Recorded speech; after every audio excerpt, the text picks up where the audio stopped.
Assalamualaikum. I am Arshan, studying 3rd standard in Anjuman Semi-English Urdu Primary School, Gandhibagh, Nagpur.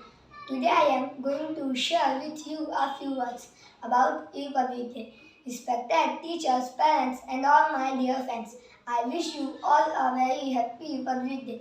Today we are celebrating 73 Republic Day of India. We celebrate it every year on 26 January.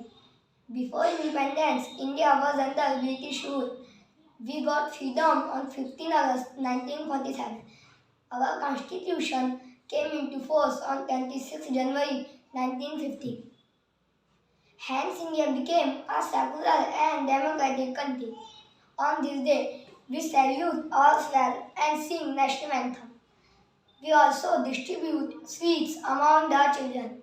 On this day, we must swear that we will follow our constitution and take part in the development of our country. Thank you.